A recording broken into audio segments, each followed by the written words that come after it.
కావున వారు తమ బట్టలు చింపుకుని ప్రతివాడు తన గాడిద మీద గోనెలు ఎక్కించుకుని తిరిగి పట్టణంలకు వచ్చి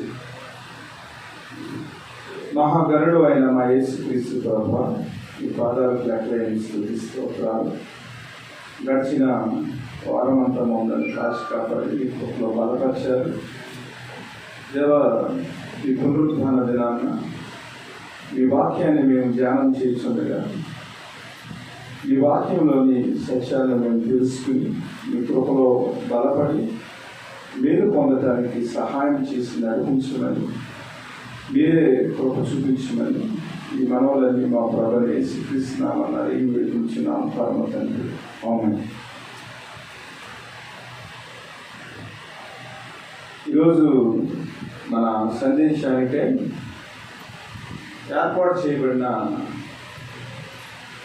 సందేశ తాత్పర్యానికై ఏర్పాటు చేయబడిన పేరు ఏమిటంటే, మీరు మేలుకు కీడు చేయలేరా? మీరు మేలుకు కీడు చేయలేరా? ప్రియమైన దేవుని సంగబిడ్డలారా, మనము క్రీస్తు యొక్క శ్రమల గురించి ఆలోచన చేస్తూ ఉన్నాం. క్రీస్తు శిలువను చూసేటప్పుడు మనకు జ్ఞాపకం రావాల్సిన విషయాలు, ప్రభువైన యేసుక్రీస్తు వారు కలువరి శిలువలో మన కొరకు రక్తాన్ని ఎందుకు కార్చారు? రక్తాన్ని కాచడం ద్వారా మనకు వచ్చిన లాభం ఏమిటి? ఆ విమోచనలో క్రీస్తు యొక్క ప్రేమ ఏమిటి? కల్వరిగిరిలో క్రీస్తు మన కొరకు తన ప్రాణాన్ని ఇవ్వటం ద్వారా పరలోక రాజ్య వారసులుగా మనలో ఉన్న ప్రతి దోషాన్ని ఆయన తీసివేసి మన కొరకు ఆయన త్యాగం చేశారు. కాబట్టి సిలువను చూసేటప్పుడు మన జీవితంలో ఒక పశ్చాత్తాపం రావాలి. అలాగే సిలువను చూసినప్పుడు క్రీస్తు యొక్క తగ్గింపు రావాలి. పాపం విషయంలో మనకు మారు మనసు రావాలి. వచ్చినప్పుడు క్రీస్తు యొక్క సిలువ విలువేమిటో మనము గ్రహించగలం. ఈ రోజునున్న పరిస్థితుల్లో ప్రేమలు తగ్గిపోతున్నాయి. తగ్గిపోయి క్రీస్తు యొక్క ఆ విలువలు ప్రదర్శించలేని వ్యక్తులుగా మనం ఉంటా ఉన్నాం. ఈ ప్రేమ తరిగిపోతున్న సమయంలో క్రీస్తు విలువలో లేదా క్రీస్తు సిలువలో మనం ఏం చేయాలంటే, దేవుని యొక్క ప్రేమను గ్రహించి పశ్చాత్తాప హృదయంతో ప్రభువుని వెంబడించే వారిగా సహోదర ప్రేమ కలిగి ఈ సమాజానికి క్రీస్తు యొక్క త్యాగపు విలువను మన జీవితం ద్వారా ప్రదర్శించే వారిగా ఉండాలి. చదువుకున్న వాక్య భాగాన్ని కనుక మనం ఆలోచన చేసినట్లయితే, యోసేపు యొక్క జీవిత చరిత్ర, యోసేపు మరి ఐగుప్తుకి తీసుకుని వెళ్ళకపోవటానికి కారణాలు, అలాగే ఐగుప్తులో యోసేపు అమ్మబడిన తర్వాత ఐగుప్తులో జరిగిన మార్పులు, అదే సమయంలో తన కుటుంబం అంతా కూడా కానానులో ఉంటున్నప్పుడు ఐగుప్తులో దేవుని యొక్క సమృద్ధి, కానానులో కరువు, ఈ విషయాలన్నింటినీ మనం జ్ఞాపకం చేసుకోవాలి. ఇక్కడ రాయబడిన వాక్య భాగాన్ని గురించి ఆలోచన చేసినప్పుడు, యోసేపు ఐగుప్తులో ఒక ఉన్నతమైన స్థితిలో ఉన్నాడు. ఉన్నతమైన స్థితిలో ఉన్నప్పుడు ప్రపంచం అంతా కూడా కరువు వచ్చేసింది. కరువు వచ్చినప్పుడు యోసేపు యొక్క కుటుంబానికి ఐగుప్తులో సమృద్ధి ఉందని తెలిసారు. సమృద్ధి ఉందని తెలిసిన తర్వాత తన తండ్రితో మాట్లాడి వీరందరూ ఏం చేశారంటే ఐగుప్తుకి వచ్చారు. ఐగుప్తులో భోజనము దొరుకుతుందని వారి దగ్గర ఉన్న రోకలు పట్టుకుని ఐగుప్తులో భోజనం కొనుక్కునేదానికి ఐగుప్తుకు వచ్చినప్పుడు ఐగుప్తుకి ప్రధానిగా ఉన్న యోసేపు దగ్గరికి వచ్చినప్పుడు యోసేపు తన అన్నదమ్ములు అక్కడికి వచ్చారని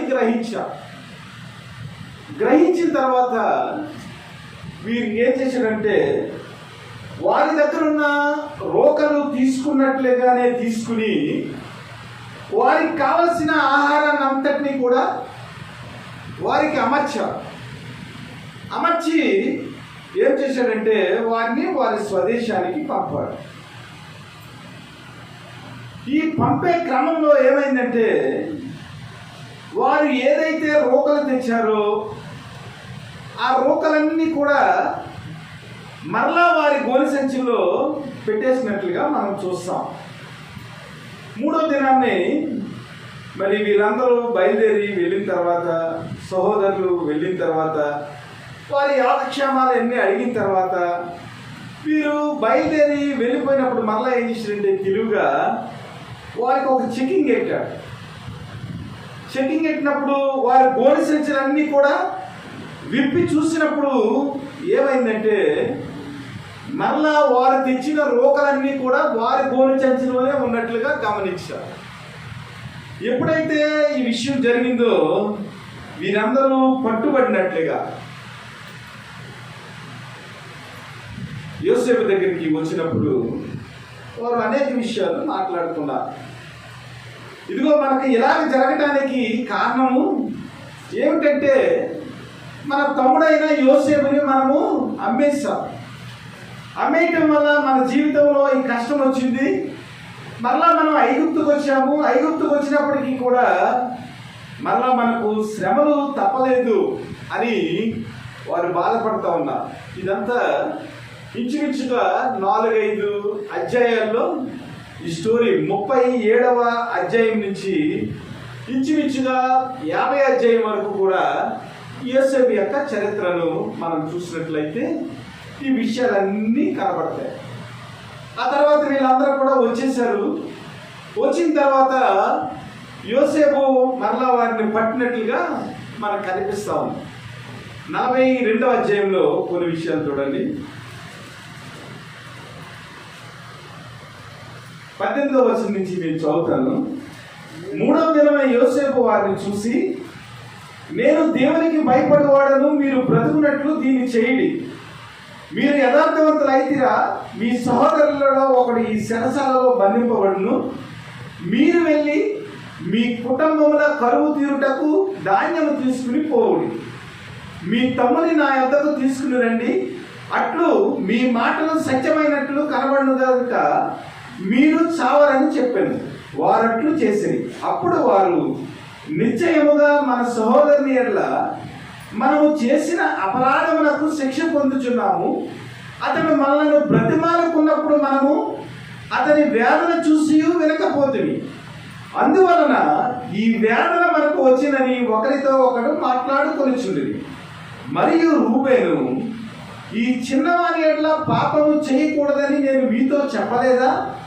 అయినను మీరు విననైతిరి కనుక అతని రక్తాపరాధము మన మీద మోపబడి ఉన్నదని వారికి ఉత్తరం ఇచ్చాను. అయితే విమర్శి వారి మధ్య ఉండేను కనుక తన మాట యోసేపు గ్రహించినని వారు తెలుసుకున్నది. వీరందరూ ఏం చేశారంటే యోసేపు తన అన్నదమ్ములను చూసేదానికి, వారి యోగక్షేమాలను చూసేదానికి యోసేపు ఏం చేశాడంటే తన తండ్రి యొక్క ఆజ్ఞ చొప్పున వారికి మంచి మంచి పదార్థాలన్నీ పట్టుకుని వారిని చూడటానికి యోసేపు వెళ్ళాడు. వీళ్ళందరూ కూడా మందలను కాస్తా ఉన్నారు. మందలను కాసే సమయంలో తండ్రి యొక్క ఆజ్ఞను మరి శిరస వహించి యోసేపు ఏం చేశాడంటే వారికి యోగక్షేమాలు తెలుసుకునేదానికి, భోజనాలన్నీ పట్టుకుని వెళ్ళేదానికి యోసేపు తన అన్నదమ్ములను సందర్శించేదానికి వెళ్ళాడు. 37వ అధ్యాయానికి రండి.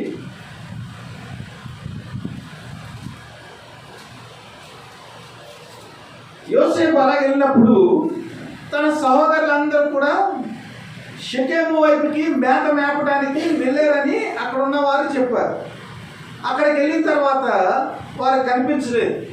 మళ్ళా దోతాన్ అనే ప్రదేశానికి వెళ్ళారని చెప్పుకుంటూ విని యోసేపు ఏం చేశాడంటే తన అన్నదమ్ములను వెతకటానికి మళ్ళా దోతాను వెళ్ళాడు. ఈ దోతానులో వీరు ఏం చేస్తున్నారంటే మందలను కాస్తా ఉన్నారు, యోసేపు యొక్క సహోదరుడు. అయితే యోసేపు దూరం నుంచి రావటం చూసి వారు ఏమేమి చేశారంటే యోసేపును చంపటానికి దురాలోచన చేశారు. అదిగో కలలు కన్నవాడు వస్తా ఉన్నవాడు, దేవుడు కలలు ఇచ్చాడంట, మనం అందరం కూడా యోసేపు యొక్క పాదాలకు మనము మొక్కుదామంట. ఇదిగో యోసేపు మరి ఒక గొప్ప నక్షత్రం వలె ఉన్నాడట. ఈ నక్షత్రాలన్నీ కూడా ఆకాశంలో ఉన్న నక్షత్రాలు, సూర్యుడు, చంద్రుడు, 11 నక్షత్రాలు, అనగా తన తల్లిదండ్రులు, తన 11 మంది అన్నదమ్ములు కూడా మరి యోసేపుకు సాష్టాంగ నమస్కారం చేస్తారట. కలల కన్నా ఈ యోసేపు మన దగ్గరకు వస్తున్నాడు, అతని కలలు ఎలాగ నెరవేరుతాయో మనం చూద్దామని మరి తన అన్నదమ్ముల యొక్క క్షేమాన్ని గురించి, అన్నదమ్ముల యొక్క మంచిని గురించి వస్తున్న యోసేపు మీద వారు కుట్ర పన్ని దురాలోచన చేసి ఏం చేశారంటే కలలు కన్నవాడు వస్తున్నాడని మరి ఒక గుంటలో పడవేసి యోసేపుని దుష్టముఖము తిన్నాదని, దుష్టముఖము యోసేపుని కబళించిందని చెప్పడానికి వారు ప్లాన్ వేశారు.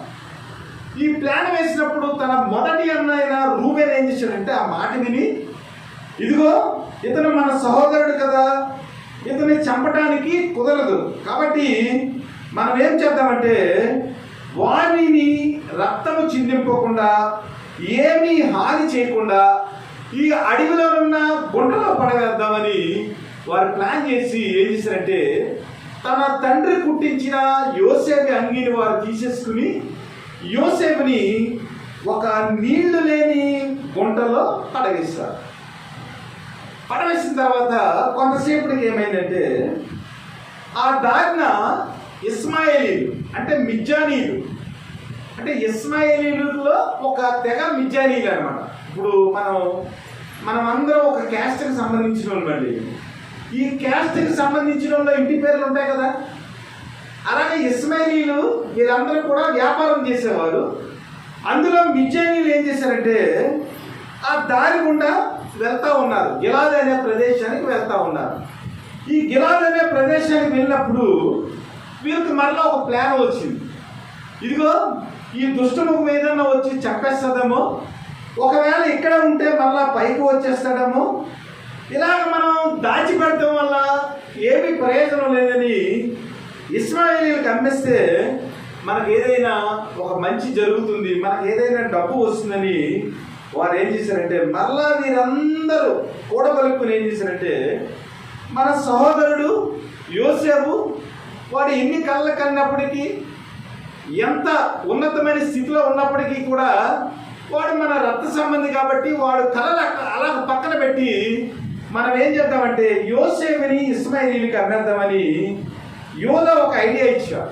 తన అన్నదమ్ముల్లో యోదా ఒక రూబేను, షిమియోను, లేవి తర్వాత యోదా పుట్టాడు. ఈ యోదా ఏం చేశాడంటే మిజ్జానీలకి అమ్మేద్దామని ఒక ప్లాన్ చేశాడు. ప్లాన్ చేసినప్పుడు అన్నదమ్ములందరూ కూడా యోసేపును అమ్మటానికి పూనుకున్నప్పుడు ఈ మిజ్జానీలకి వీరు ఏం చేశారంటే 20 తులాల వెండికి యోసేపుని అమ్మేశారు. అమ్మేసిన తర్వాత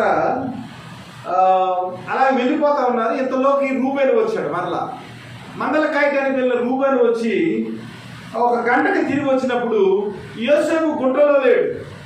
యోసేపు గుంటలో లేకపోతే ఏమైపోయాడు యోసేపు అని మరి రూబేను కంగారు పడి తన బట్టలు తింపుకొని తన సహోదరుల దగ్గరికి వెళ్ళి, ఏంటి ఇప్పుడు గుంటలో ఉండాలి కదా, మన గుంటలో పడేసాం కదా యోసేపుని, గుంటలో లేడు, ఎక్కడికి వెళ్ళిపోయాడు అన్నప్పుడు వీరు అది ఏమి చెప్పకుండా ఇదిగో దుష్టముఖం తినేసింది అని ఏదైతే అంగీ తీశారో ఆ అంగీకి ఒక మేక పిల్లను మరి చంపేసి ఆ రక్తపు మడుగులో దాన్ని ముంచి దుష్టముఖం తినేసిందని అబద్ధమాడి వీరు ఏం చేశారంటే యోసేపుని అమ్మేశారు. ఇది యోసేపు యొక్క జీవితంలో జరిగిన సంఘటన. ఆ తర్వాత యోసేపు ఐగుప్తులో ఉన్న పొత్తిఫర్ అనే ఇంటికి అమ్మబడ్డాడు బానిసగా. ఆ పొత్తిఫర్ దగ్గర దేవుడు అతన్ని అభివృద్ధి చేశాడు. యోసేపు ఉన్న పరిస్థితిని బట్టి, యోసేపు దేవుని యందు భయభక్తులు కలిగి ఉండటాన్ని బట్టి పోతిఫర్ యొక్క గృహాన్ని ఆశీర్వదించాడు. ఆ తర్వాత పోతిఫర్ భార్య యోసేపు మీద కన్ను వేసింది. ఒప్పుకోకపోతే ఆ తర్వాత అల్లరి చేసింది. అల్లరి చేసిన తర్వాత యోసేపుని జైల్లో పెట్టారు. జైల్లో పెట్టినప్పటికీ కూడా యోసేపు మరి మంచిగా ఉండటం వల్ల దేవుడు యోసేపుకు తోడై ఉన్నాడు. ఎందుకంటే యోసేపు దేవునికి భయపడిన వాడు కనుక యోసేపుకు దేవుడు తోడుగా ఉండటం వల్ల చెరసాల అధికారి కూడా యోసేపు మీద ఒక మంచి అభిప్రాయం కలిగింది.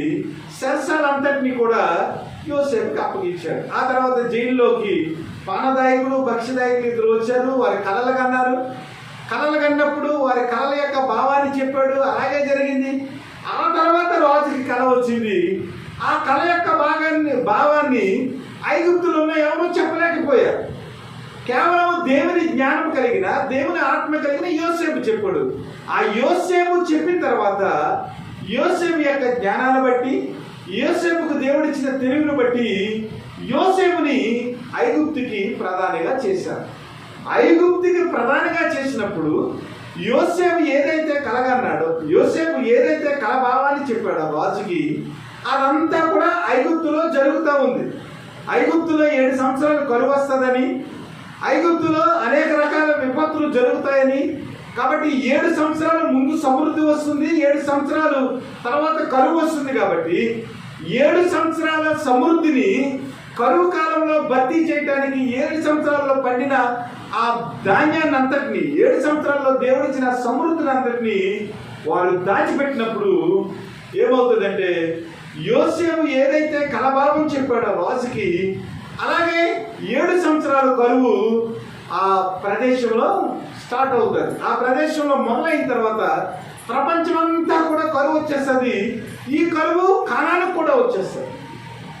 ఈ కానానికి వచ్చిన తర్వాత ఈ యాకోబు కుమారులు ఎవరైతే ఉన్నారో ఈ 11 మంది కూడా ఐగుప్తులో ధాన్యం ఉందని, ఐగుప్తులో సమృద్ధి ఉందని వారు బయలుదేరి ఈ యొక్క ఐగుప్తుకు వచ్చినప్పుడు జరిగిన సంఘటన అన్నమాట. వారు వచ్చారు, వారికి రోకలు ఇచ్చాడు. రోకలు ఇచ్చినప్పుడు ఆ రోకలు మరలా వారికి ధాన్యాన్ని నింపి అందులోనే పెట్టేసి మరలా చెక్కింగ్ పెట్టాడు. యోసేపు చెక్కింగ్ పెట్టినప్పుడు వీరు దొరికేశారనమాట. ఈ దొరికేసినప్పుడు ఏం చేశాడంటే మరలా చెక్ చేసినప్పుడు రెండోసారి ఏమన్నాడంటే వారితోటి, ఇదిగో సిమియోనుని ఇక్కడ పెట్టేసేయండి. సిమియోను పెట్టేసి మీరు ఏం చేయాలి, ఈ యొక్క ధాన్యాన్ని తీసుకుని వెళ్ళిపోయి మీరు మీ కుటుంబం అందరూ కూడా మీరు రండి. ఇదిగో మరి బెన్యామీన్ అనే ఒక అతను బ్రతుకున్నాడా అంటే సొంత తమ్ముడు అనమాట. అంటే యోసేపు యొక్క తల్లికి పుట్టినవాడు, రాహేలుకు పుట్టినవాడు బెన్యామీను. యోసేపు ఉన్న వాళ్ళందరూ కూడా మరి 2 దాసీలకు పుట్టినవారు 4, అలాగే ముందర లేయకు పుట్టిన వాళ్ళు కొంతమంది, ఇలాగ మొత్తం అందరూ కలిపి 12 మంది. అందులో సొంత తమ్ముడు ఎవరంటే బెన్యామీన్. ఈ ప్రశ్నలన్నీ అడిగిన తర్వాత ఏమన్నాడంటే, మరి బెన్యామీన్ బ్రతుకున్నాడంటే బ్రతుకున్నాడు అన్నారు. మరి మీ తండ్రి బ్రతుకున్నాడంటే బ్రతుకున్నాడు అన్నారు. మరి బెన్యామీన్ని చూసేదానికి, తన తండ్రిని రప్పించేదానికి ఏదో ఒక ప్లాన్ వేయాలి కదా. యోసేపు ఒక ప్లాన్ వేశాడు. ఆ ప్లాన్ ఏమిటంటే వీరందరూ రెండోసారి వచ్చిన తర్వాత మళ్ళా తండ్రి దగ్గరికి వెళ్ళారు.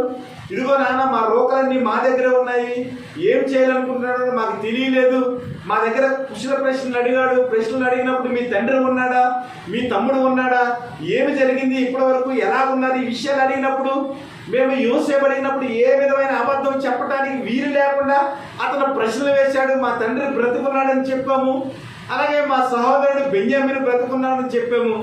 మేము దొరికిపోయాం కాబట్టి మరి సిమియోనుని నా దగ్గర పెట్టి మీరు వెళ్ళి బెన్యామీన్ తీసుకురండి అని ఆర్డర్ ఇచ్చాడు. కాబట్టి దీన్ని శిరస వహించి మేము చేయవలసిందేని అన్నప్పుడు, ఇదిగో మరి ఒకప్పుడు యోసేపును మరి దుష్టముఖం చంపేసింది, నా కుమారుడు లేడు, అప్పుడు నేను పుత్రశోకంతో నేను ఏడ్చాను. అలాగే ఇప్పుడేమో సిమియోను లేడు, సిమియోను కూడా ఐగుప్తులో ఉండిపోయాడు. ఇప్పుడు యోసేపు తమ్ముడైన బెన్యామీను కూడా మీరు తీసుకుని వెళ్ళిపోతున్నారు. నాకున్న 12 మంది కుమారుల్లో ఇంచుమించుగా 3 చనిపోయినట్లు నాకు అనిపిస్తుంది. నేను మృతుల లోకాల్లోకి వెళ్ళిపోతానని. మరి అప్పుడు ఆ సందర్భంలో వీరు చెప్పిన ఆ సంఘటన బట్టి ఆ యాకోబు కూడా బట్టలు చింపుకుని చాలా ఏడ్చాడు. చాలా ఏడ్చినప్పుడు వీళ్ళందరూ కూడా ఓదార్చి యోధా అన్నాడు, రూబేన్ అన్నాడు, ఒకవేళ నేను కనుక బెన్యామీను తీసుకుని రాకపోతే, ఆ బెన్యామీను స్థానంలో రాకున్నా 2 కొడుకులను కూడా నువ్వు ఏది కావాలంటే అది చెయ్యి, నీకు పుత్రశోకం లేకుండా నేను చేస్తానని మాటిచ్చి వీరందరూ ఏం చేశారంటే మరలా ఈ సంఘటనలోనికి వచ్చారు. వచ్చిన తర్వాత మరలా యోసేపు ఏం చేశాడంటే రెండోసారి వీళ్ళకందరికీ రోకలిచ్చి బెన్యామీన్ యొక్క రోకల్లో ఏం చేశాడంటే యోసేపు యొక్క గిన్నెను పెట్టేశారు. ఈ గిన్నె వల్ల ఉపయోగం ఏంటంటే ఐగుప్తులో ఉన్న వారందరూ ఏమనుకున్నారంటే యోసేపు జ్ఞానం చేత కాదు కానీ ఈ గిన్నెలో ఏదో శకునం ఉంది, ఈ శకునాన్ని చూసి యోసేపు ముందు జరగబోయే భవిష్యత్తుని చెప్తున్నాడని వారు నమ్మేవారు అనమాట. అందువల్ల వీరికి అందరికీ రోకలిచ్చి బెన్యామీన్ యొక్క ఆ గోనె చర్చలో ఏం చేశారంటే యోసేపు భోజనం చేసే ఆ గిన్నెని పెట్టారు. ఈ గిన్నెని పెట్టినప్పుడు మరలా వీరు ఏం చేశారంటే మరలా చెకింగ్ పెట్టాడు. ఎందుకంటే కావాలని పెట్టాడు కదా, యోసేపే కావాలని పెట్టాడు. అక్కడ జ్ఞానాన్ని ప్రదర్శించాడు. ఎలాగైనా కూడా తన కుటుంబాన్ని అంతటినీ కూడా ఆ కరువు నుంచి విడిపించి తన అన్నదమ్ముల జీవితంలో పశ్చాత్తాపం రావాలని, వారి అన్నదమ్ములు చేసిన దాన్ని తెలుసుకుని వారు దేవునికి భయపడేవారిగా, దేవుని యొక్క కృపను అనుభవించేవారిగా ఉండాలని, వారి జీవితంలో మారుమనసు రావాలని ఏం చేశాడంటే తన కుటుంబాన్నంతటినీ కరువు నుంచి సంరక్షించేదానికి బెన్యామీను తన సొంత తమ్ముడైన బెన్యామీను గోనె సంచిలో ఏం చేశాడంటే ఆ గిన్నెని పెట్టాడు. యోసేపు యొక్క గిన్నెని పెట్టాడు. యోసేపు యొక్క గిన్నెని పెట్టినప్పుడు మరలా చెకింగ్కి వెళ్ళినప్పుడు ఏమైందంటే యోసేపు యొక్క ఆ గిన్నె తన సొంత తమ్ముడైన బెన్యామీను దాంట్లో కనిపించింది. ఈ బెన్యామీను దాంట్లో కనిపించినప్పుడు అప్పుడు వీరు ఏం చేశారంటే ఏమయ్యా మీరు కరువుతో వచ్చారు, కరువుతో వచ్చిన మీ కుటుంబాన్ని పోషించేదానికి మా దేశపు ప్రధాని అయిన యోసేపు గారు మీకు రోకలిస్తే మా దేశానికి ప్రధాని అయిన యోసేపు యొక్క గిన్నెనే మీ యొక్క సంచుల్లో మీరు తీసుకుని వెళ్ళిపోతారా? యోసేపు గిన్నె లేకుండా శకునాలు ఎలాగ చెప్తాడని మీరు అనుకున్నారు? ఆయన శకునాలు చూడగలవాడు కాబట్టి మీరు చేసిన దాన్ని కనుగొన్నాడు, మాకు ఈ విషయాన్ని తెలియజేశాడు, మీరు ఎందుకు ఇలాగ చేశారని వారు ప్రశ్నించారు.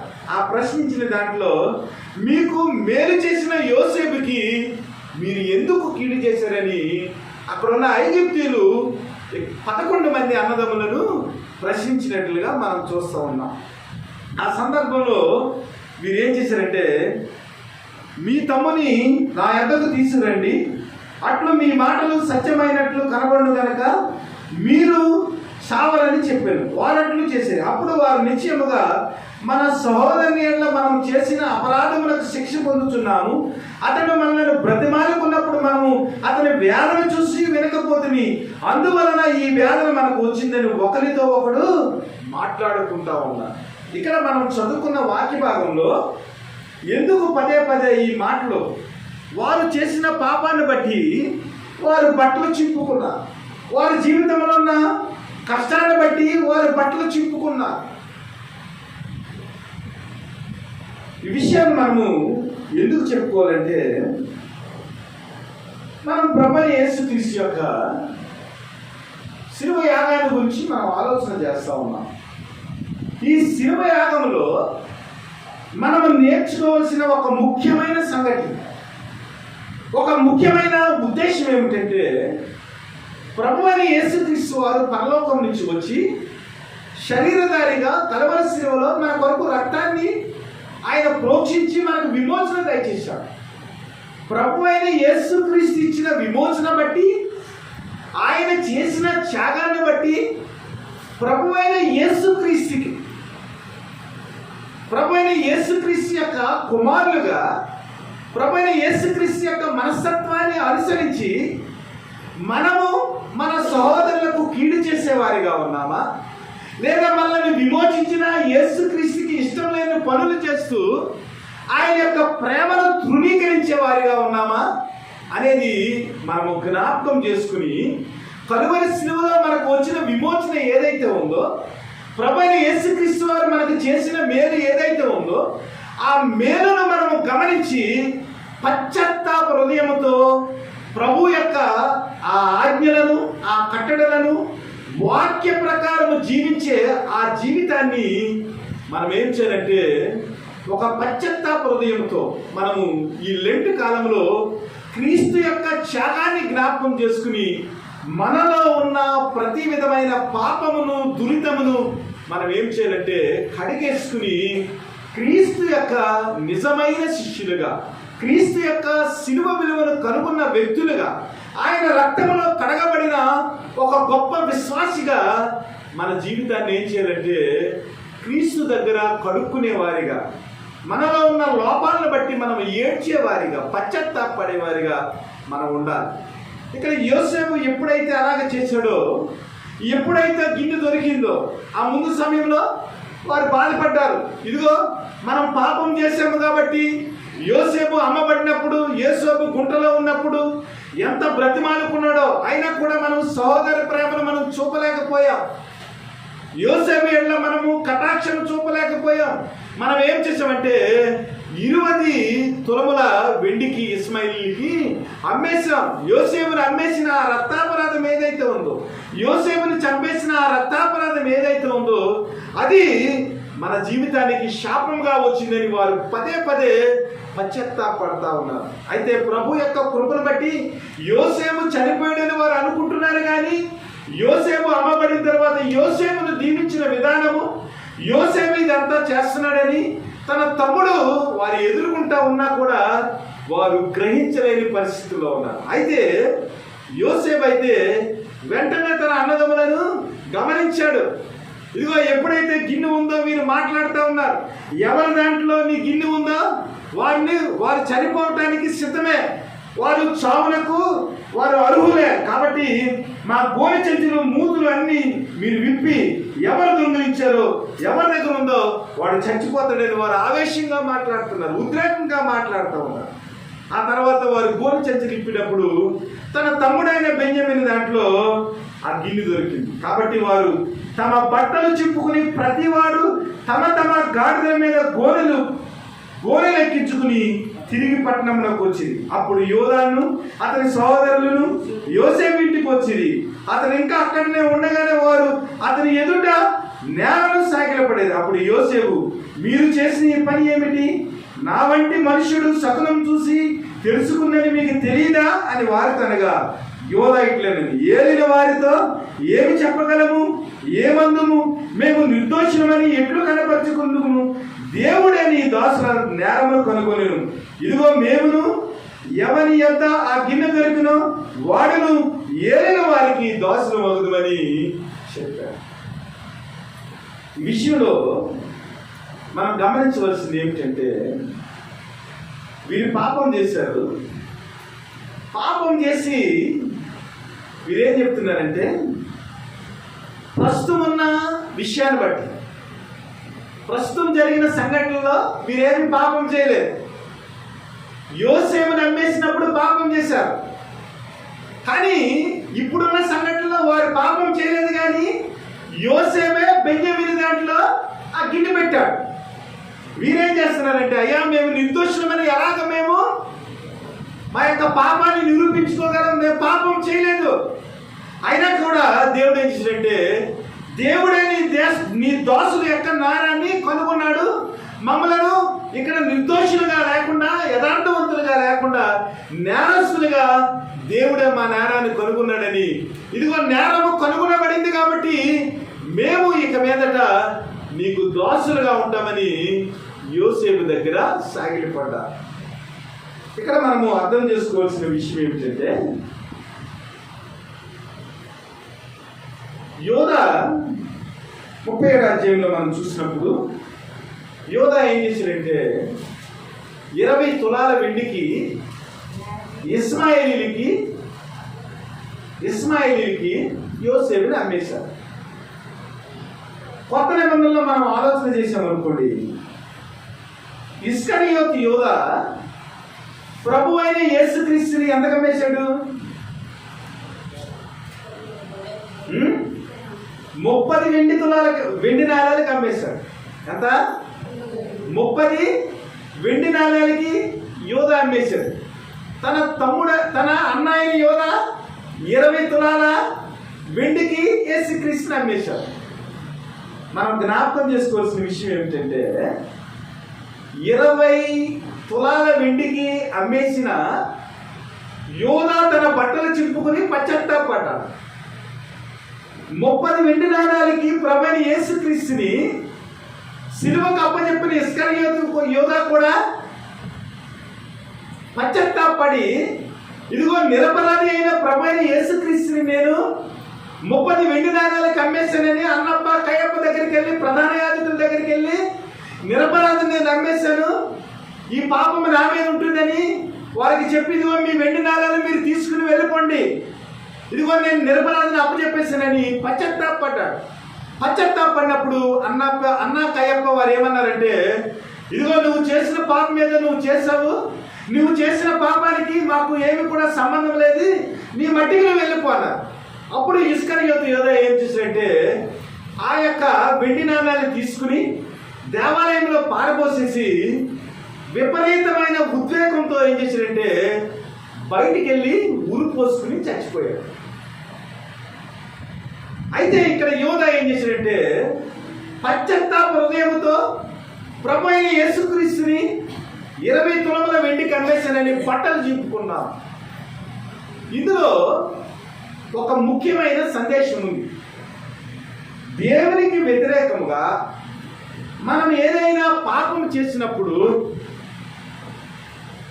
తన అన్నయ్య అయిన యోధాలాగా ప్రవర్తించాలా, లేదంటే ప్రభు అయిన యేసుక్రీస్తుని సిలువకు అప్పచెప్పిన ఇస్కరియోతు యోధాలాగా ప్రవర్తించాలి? క్రైస్తవుని తెలుసుకోవాలి. ఈ రోజున చాలా మంది ఏం చేస్తున్నారంటే ఏదైనా తప్పు చేసినప్పుడు ఉద్వేగం వచ్చేస్తుంది వారి జీవితాల్లో. ఉద్వేగం వచ్చి వారు చేసిన పాపాన్ని బట్టి పశ్చాత్తాప పడకుండా వారు ఏం చేస్తున్నారంటే ఊరు పోసుకుంటామో, పురుగుల మందు తాగేయటమో, లేదా కుటుంబాన్ని ఇబ్బంది పెట్టడమో, సేవల మందు తాగేయటమో ఇలాంటివి చేస్తూ ఉన్నారు. కానీ తాను చేసిన పాపాన్ని బట్టి వారు పశ్చాత్తాప పడకుండా దేవుని పాదాల చెంతకు రాకుండా వారి ప్రాణాన్ని వారు తీసేసుకుంటున్నారు ఇస్కరియోతు యోధాల.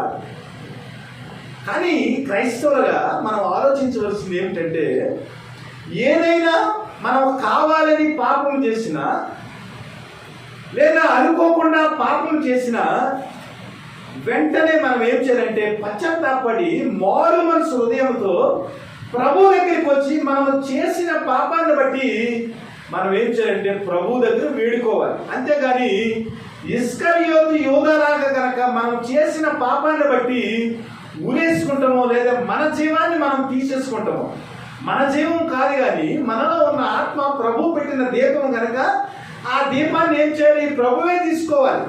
మనం తీసుకుంటానికి ఏ విధమైన అధికారం లేదు.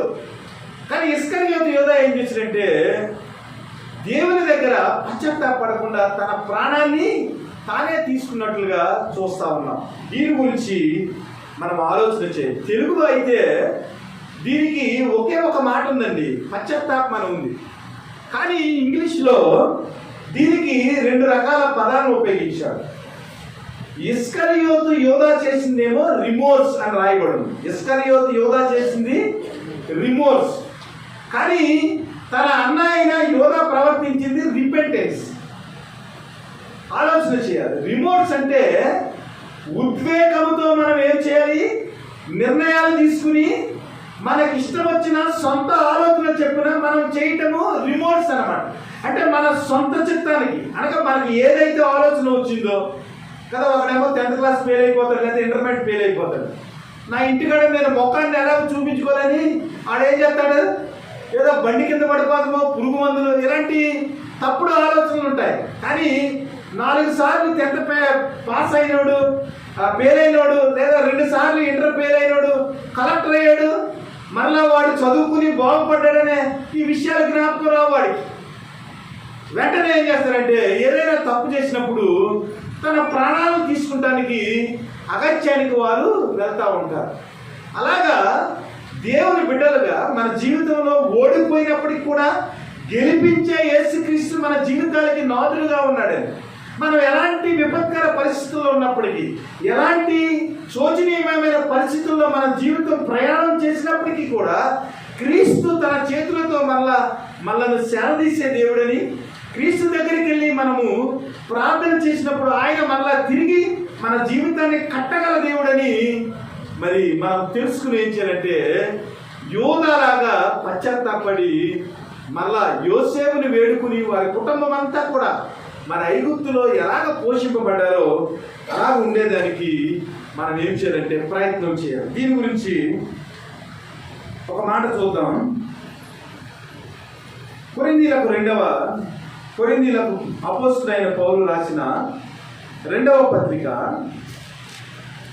7వ అధ్యాయము 10వ వచనం చదవండి ఒకసారి.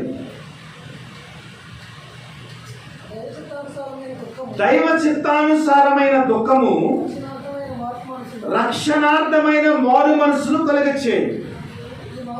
ఈ మారు మనసు దుఃఖమును పుట్టించదు, అయితే లోక సంబంధమైన దుఃఖము మరణమును కలుగజేయును. మీరు దేవుని చిత్త ప్రకారము పొందిన ఈ దుఃఖము ఎట్టి జాగ్రత్తను, ఎట్టి దోష నివారణకైనా ప్రతివాదమును, ఎట్టి ఆగ్రహమును, ఎట్టి భయమును, ఎట్టి అభిలాషను, ఎట్టి ఆసక్తిని, ఎట్టి ప్రతిదండను మీలో పుట్టించినో చూడుడి. ఆ కార్యము గూర్చి సమస్త విషయములలో మీరు నిర్దోషులై ఉన్నారని రుజువుపరుచు కొంటిని అంటారు. చూసారా, దైవ చిత్తానుసారమైన దుఃఖము రక్షణార్థమైన మారు మనసును కలుగచేయును. చాలా జాగ్రత్తగా మీరు దీన్ని అధ్యయనం చేయాలి. దైవ చిత్తానుసారమైన దుఃఖము రక్షణార్థమైన మారు మనసును కలుగచేయును. తప్పిపోయిన కుమారుడు తన తండ్రి ఇంటి నుంచి వెళ్ళిపోయాడండి. ఆస్తి అంతా తీసుకుని వెళ్ళిపోయాడు. పందుల దగ్గర పొట్టు తినేటప్పుడు వాడికి బుద్ధి వచ్చింది. బుద్ధి వచ్చినప్పుడు ఏమైంది? మరలా తన తండ్రి ఇంటికి వచ్చాడు.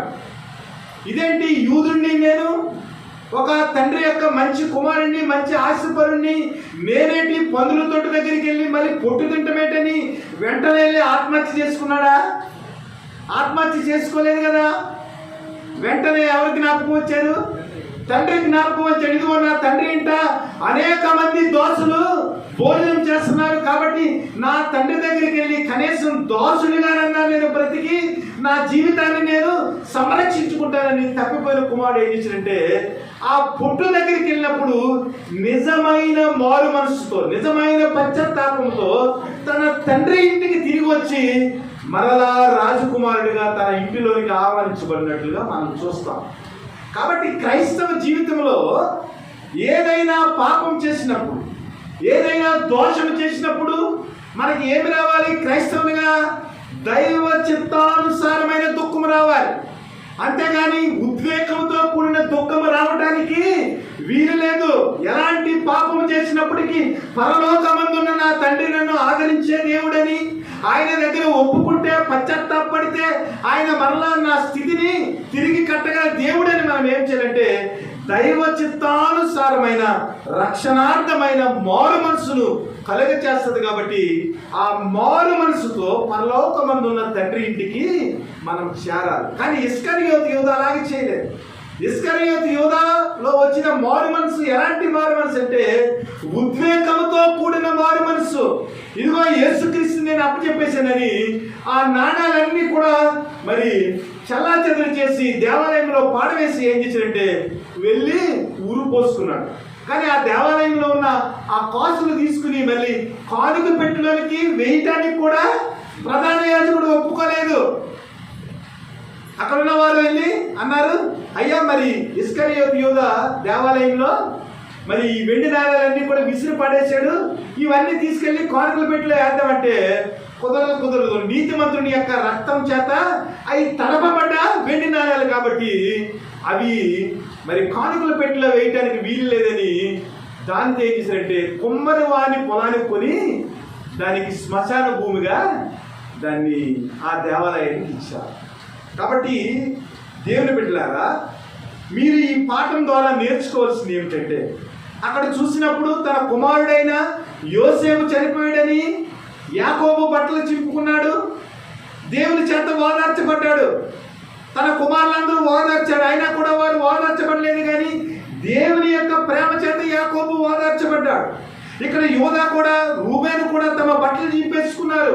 ఇదిగో నిరపరాధ రక్తాన్ని మనం చిందించాము కాబట్టి దేవుడు మనకి ఈ దోషాన్ని పెట్టాడు, ఈ శిక్షను పెట్టాడు అని ఏం చేశారంటే, వారు పశ్చాత్తాప హృదయంతో ఇదిగో మేము చేసిన పాపాన్ని బట్టి దేవుడు మమ్మల్ని ఏం చేశాడు, నిర్దోషులమైన మమ్మలను దోషులుగా నిలబెట్టాడు. మేము చేసిన పూర్వకాల పాపాన్ని దేవుడు కనుగొని ఇక్కడ మమ్మలను బానిసలుగా చేసిరని వారు పశ్చాత్తాపడి, ఇదిగో అయ్యా మేము పాపం చేసిన వారమే, ఒకవేళ మేము నిర్దోషమైనప్పటికీ కూడా మేము ఆ నిర్దోషత్వాన్ని మేము నిరూపించుకోలేము కాబట్టి నీకు దోషలుగా ఉంటాము, నువ్వు ఏది చెబితే మేము అది చేస్తామని ఏం చేశారంటే, వాడు తన తమ్ముడైన యోసేపుకి వారు సాష్టాంగపడి వేడుకున్నప్పుడు యోసేపు ఏం చేశారంటే, తప్పిపోయిన కుమారుణ్ణి తండ్రి ఎలాగ చేరదీశాడో అలాగే తప్పు చేసిన తన అన్నదమ్ములను చేరదీసి వెంటనే ఏం చేశాడంటే, అక్కడ ఉన్న ఐగుప్తీయులకు ఆజ్ఞ ఇచ్చి, ఇదిగో నా అన్నదమ్ములందరూ వచ్చారు కాబట్టి వారికి అందరికీ వంట సిద్ధం చేయండి అని వారు కాళ్ళు కొడుకున్న తర్వాత వారందరితో కలిసి వారు వరుసల ప్రకారం, రూబేను మొదటి వాడైతే కనిష్ఠుడైన బెన్యామీన్ని ఆ లాస్ట్లో కూర్చోబెట్టి అలా 12 మంది కూడా భోజనం చేసినప్పుడు వారికి అర్థమైంది, ఏమిటి లెక్క పెడితే మనం 12 మంది ఉన్నాం, మధ్యలో ఎవరున్నారు, యోసేపు ఉన్నారు. మన పరమ తండ్రి అయిన దేవుడు ఎలాగైతే మనం పాపం చేసి దేవుని పాదాల చెంత ఒప్పుకున్నప్పుడు మనల్ని ఎలాగైతే చేరదీస్తాడో అలాగే యోసేపు తన అన్నదమ్ములను క్షమించి అన్నదమ్ముల యొక్క ప్రేమను గ్రహించి ఏం చేశాడంటే, వారందరికీ కూడా భోజనం ఏర్పాటు చేసి మరలా తన తండ్రి దగ్గరికి పంపి వారందరినీ కూడా ఐగుప్తు తీసుకొచ్చి 400 సంవత్సరాలు వారిని పోషించినట్లుగా మనం చూస్తాం. కాబట్టి 110 సంవత్సరాలు యోసేపు బ్రతికాడు. ఆ తర్వాత కొన్ని సంవత్సరాలు ఆ యోసేపు తెలియని ఐగుప్తు రాజు వచ్చాడు, వారందరూ బానిసత్వంలోనికి వెళ్ళిపోయారు. ఇది మనము గ్రహించవలసిన దేవుని యొక్క ప్రేమ. మన జీవితాల్లో ఎలాంటి మారు మనసు వస్తుంది? ఉద్వేగానికి సంబంధించిన మారు మనసు వస్తుందా, లేదంటే దేవుని చిత్తానుసారమైన దైవ చిత్తానుసారమైన రక్షణార్థమైన మారు మనసు వస్తుందా? ఆలోచన చేయాలి. ఏదైనా పాపం చేసినప్పుడు మనం ఏం చేయాలంటే, దైవ చిత్తానుసారమైన దుఃఖముతో ప్రభు పాదాల దగ్గరికి వచ్చి మనం వేడుకుని ఏం చేయాలంటే, తండ్రి యొక్క ప్రేమను పొందుకునేదని. యోసేపు యొక్క అన్నదమ్ములు ఎలాగైతే దేవుని యొక్క ప్రేమను పొందుకున్నారు, అలాగే మనము కూడా మన పాపాలను ఒప్పుకుని ఎలాంటి పాపం చేసినా కూడా దేవుని దగ్గరికి మనం వస్తే ఆయన ఏం చేస్తారంటే, ప్రతి దాన్ని కూడా క్షమించి క్రీస్తు యొక్క ప్రేమను మన జీవితాల్లో పొందుకునేదానికి ఆయన సహాయం చేసే దేవుడు. అయితే దేవుని దగ్గర మనం ప్రార్థన చేసినప్పుడు ఆ దైవ చిత్తానుసారమైన దుఃఖంతో దేవుని వేడుకున్నప్పుడు మన మనసులో తగ్గింపు రావాలి, మన మనసులో మారు మనసు రావాలి, మన మనసులో పశ్చాత్తాపం రావాలి. ఇక్కడ యేసయ్య యొక్క అన్నదమ్ముల జీవితంలో ఎప్పుడైతే ఆ విపత్తు జరిగిందో వారందరూ కూడా తగ్గించబడినట్లుగా మనం చూస్తాము. అంతే కాబట్టి ఈ అంచె దినాలలో దేవుని యొక్క ప్రేమను మనం అర్థం చేసుకుని, సిలువను అర్థం చేసుకుని, ఏదైనా మనం పాపం చేసినప్పుడు దేవుని యొక్క ప్రేమ ఎప్పుడు కూడా నిలిచి ఉంటుందని, ఆయన తోసివేయడని మనం గ్రహించి ఉద్వేగపరమైన ఆలోచనలతో, ఉద్వేగపరమైన నిర్ణయాలతో మనం దారి తప్పిపోకుండా, తప్పిపోయిన కుమారుడు తండ్రిని ఎలాగే చేరుకున్నాడు, అలాగే పాపము దోషము చేసిన అన్నదమ్ములు యోసేపుని ఎలాగ చేరుకుని పోషింపబడ్డారో మనము కూడా దైవ చిత్తానుసారమైన ఆ దుఃఖముతోటి మనం ఏం చేయాలంటే ప్రభువుని చేరేవారిగా ఉండాలి. ఎందుకంటే ఈ లోకపరమైన దుఃఖం అయితే ఏమవుతుందంట, మరణాన్ని పుట్టిస్తుందంట. ఈ లోకపరమైన దుఃఖం ఏం చేస్తుంది, మరణాన్ని పుట్టిస్తూ ఉంటుంది. ఒక్కొక్కసారి స్నేహితులే తప్పుడు ఆలోచనిస్తారు. ఒక్కొక్కసారి మనకు దగ్గరగా ఉన్నవారే తప్పుడు ఆలోచనిస్తారు. ఇదిగో నేను ఫలానా పాపం చేశాను, లేదా ఫలానా విషయంలో దొరికిపోయాను, ఏం చేయనంటే అయ్యి బాబోయ్ నీకు చాలా విపత్తు వచ్చేస్తుందమ్మా, దీనికన్నా చచ్చిపోతామే మేలంటారు. తప్పుడు ఆలోచన. మనం చేసిన ప్రతి పాపం నిమిత్తము కలవరి శిలువలో మన దోషముల నిమిత్తము ఆయన 3 మేకులు కొట్టించుకుని మన దోషాలన్నీ చింపి పడేశాడు. కాబట్టి దేవుని యొక్క ప్రేమను పొందటానికి మనం ఏం చేయాలంటే అనునిత్యము పశ్చాత్తాప హృదయముతో, తగ్గింపు హృదయముతో, మారు మనసుతో క్రీస్తుని వెంబడించే వారిగా ఉండాలి. ఇక్కడ చెప్తా ఉన్నాడు, కొరింథీయుల జీవితాల్లో ఎన్ని పాపాలు చేశారు వారు, చాలా పాపాలు చేశారు. ఎంత ఘోరమైన పాపాలు చేశారు. వారు పరిశుద్ధులుగా పిలువబడ్డారు. కానీ కొరింథీయుల గురించి ఒక మాట అంటా ఉన్నాడు పౌలు గారు, ఇదిగో మీలో ఒకడట తన తండ్రి భార్యతో సాంగత్యం చేస్తున్నాడని నేను విన్నాను. అంటే మీ జీవితంలో అలాంటి పాపాలు చేశారు. అలాంటి పాపాలకి ప్రతి దానికి కూడా దేవుని దగ్గరకు వచ్చి మీరు ఒప్పుకోండి. దైవ చిత్తానుసారమైన ఆ దుఃఖంతో ప్రభుని వేడుకోండి. అప్పుడు ఏమవుతుందంటే రక్షణార్థమైన మారు మనసు అది కలిగి చేస్తుంది ఆ దుఃఖము. అలా కాకుండా ఈ లోకపరమైన దుఃఖాలతో, ఈ లోకపరమైన ఆలోచనలతో మీరు నిర్ణయాలు తీసుకుంటే, ఉద్వేగంతో మీరు నిర్ణయాలు తీసుకుంటే ఇస్కరియోతు యూదాలాగా మన జీవితంలో మరణము సంభవిస్తుంది. అలా కాకుండా దైవ చిత్తానుసారమైన దుఃఖంలో దేవుని యొక్క ప్రణాళిక ఉంది. ఆఖరికి అది ఏం చేస్తుందంటే నిర్దోషులై ఉన్నారని అది మనల్ని ఏం చేస్తుందంట, రుజువుపరుస్తుందంట. అంటే కలువరి శిలువలో ఆ క్రీస్తు ప్రేమ మనకు అర్థమైతే, కలువరి శిలువలో క్రీస్తు ఎందుకు రక్తము కార్చాడో అర్థమైతే, ఆ రక్తంలో ఉన్న విమోచన అర్థమైతే, యేసుక్రీస్తు ఈ లోకానికి వచ్చి ఆయన ఎందుకు శిలువ మోసాడో నీకు అర్థమైతే, ప్రతి పాపం కూడా ఆ శిలువలో అది పరిహరింపబడిందని, ప్రతి పాపం కూడా ఆ రక్తంలో కడగబడిందని, మనము నిర్దోషులమని, ఆ యేసుక్రీస్తు యొక్క నీతిమంతులైన రక్తం వల్ల మనము నిర్దోషులుగా తీర్చబడ్డామని, మనం నీతిమంతులుగా తీర్చబడ్డామని ఆ కలువరి శిలువలో ఉన్న ప్రేమ అర్థమైనప్పుడు మన జీవితంలో ఏమవుతుందంటే దైవ చిత్తానుసారమైన దుఃఖం వస్తుంది. అది మారు మనసు కలిగజేస్తుంది. అలా కాకుండా కలువరి శిలువ, కలువరి ప్రేమ, క్రీస్తు రక్తము, ఆయన ఈ లోకానికి శరీరధారిగా వచ్చిన ఆ వైనము మనకు అర్థమైపోతే ఏమవుతుందంటే ఈ లోకపరమైన దుఃఖం ఏం చేస్తుందంటే మనకి మరణాన్ని కలిగజేస్తుంది. ఈ లోకపరమైన ఈ దేవత ఏదైతే ఉందో అదేం చేస్తుందంటే మన కనులకు గుడ్డితనం కలిగజేస్తుంది. కలువరి శిలువలో యేసుక్రీస్తు చేసిన ఆ త్యాగం మనకి గుర్తుకు రాదు. ఆ వాక్యంలో ఉన్న సత్యం మనకు గుర్తుకు రాదు. మరి 3.5 సంవత్సరాలు యేసుక్రీస్తు గడిపాడండి ఇస్కరియోతు యోధ. 3.5 సంవత్సరాలు అద్భుతాలు అవన్నీ చూశాడండి. శిష్యులతో పాటు చక్కగా నడిచాడండి.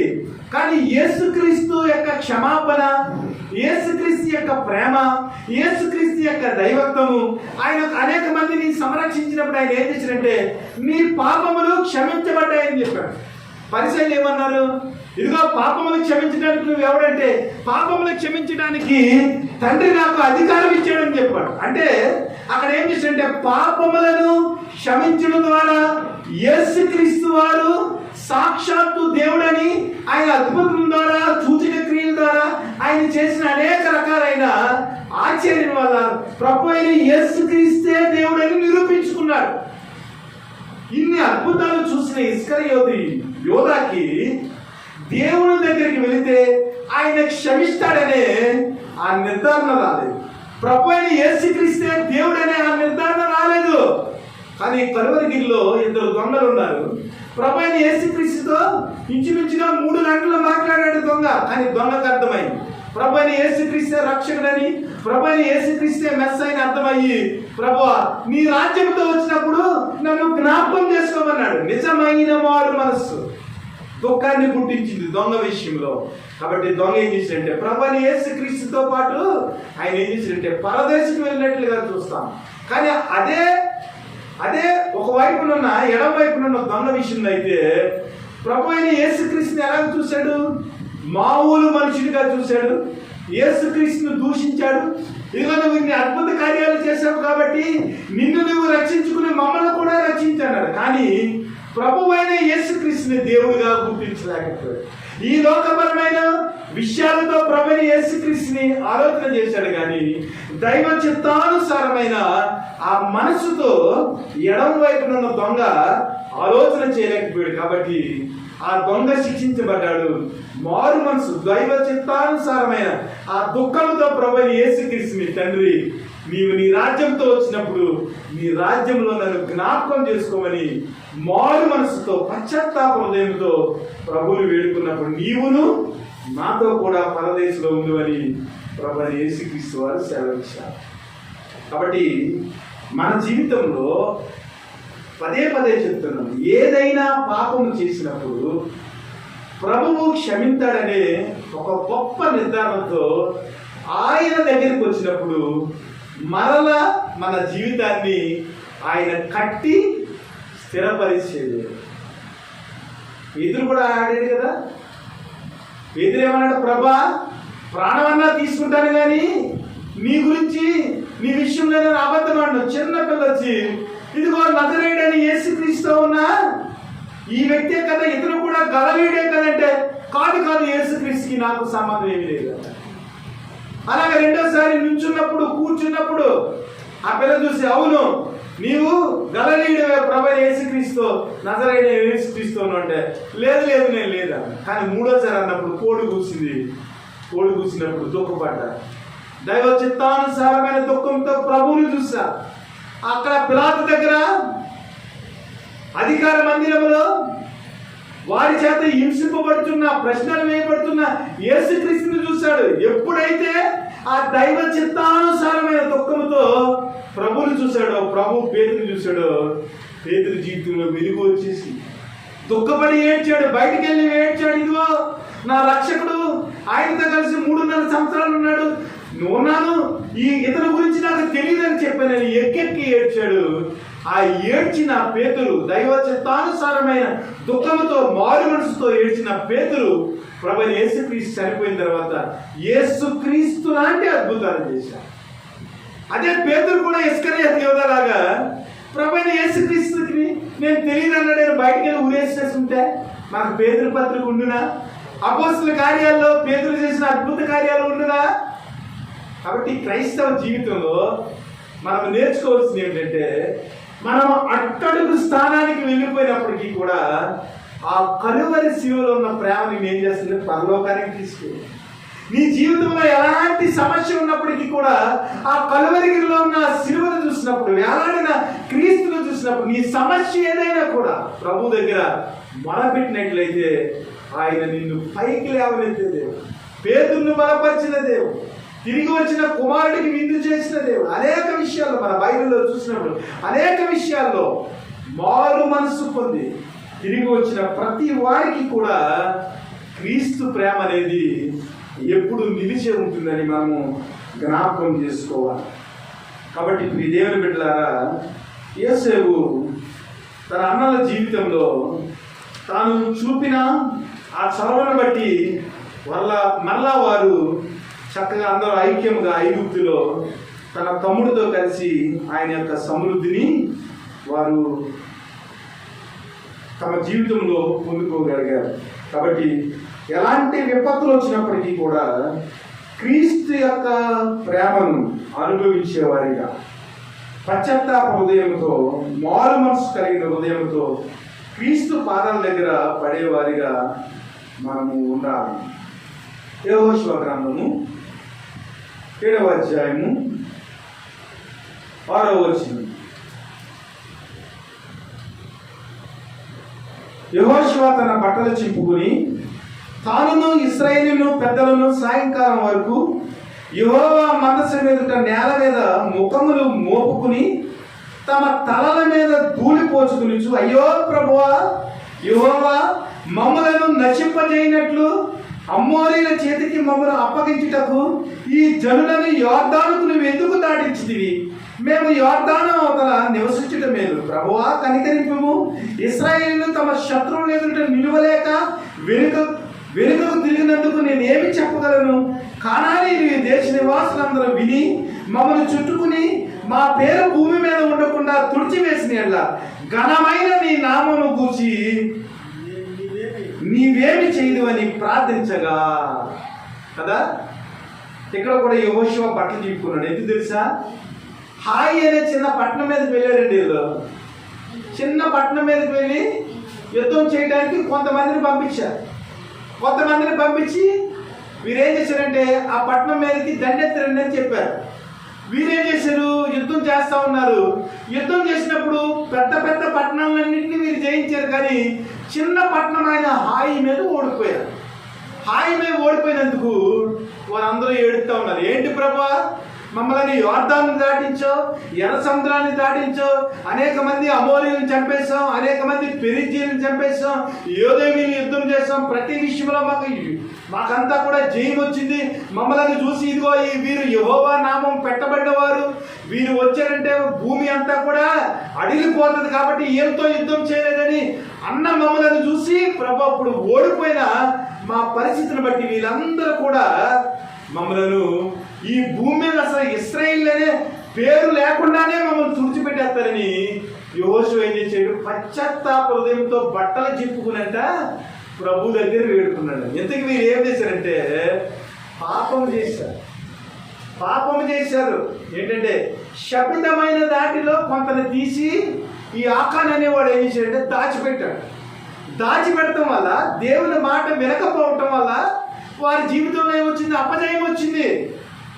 అపజయం వచ్చినప్పుడు దేవుడు చెప్పాడు, ఇశ్రాయేలీయులందరూ కూడా యెహోషువ నాయకుడిగా ఉన్నాడు కాబట్టి బట్టలు చింపుకుని దేవుని దగ్గర ప్రార్థించాడు.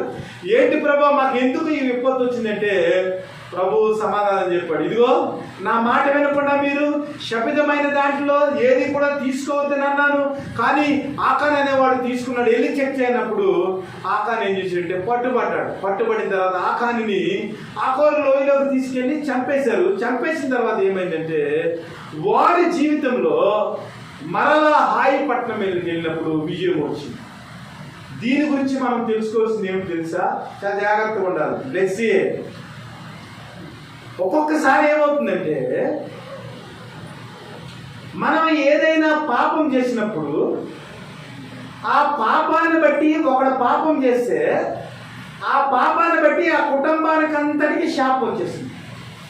ఆ పాపాన్ని బట్టి ఆ సంఘానికి అంతటికి శాపం వచ్చేస్తుంది. ఒక బోర్డర్లో ఒక సైనికుడు తప్పు చేసాడు అనుకోండి, మొత్తం యుద్ధం అంతా దేశానికి వచ్చేస్తుంది. తెలుసా మీకు?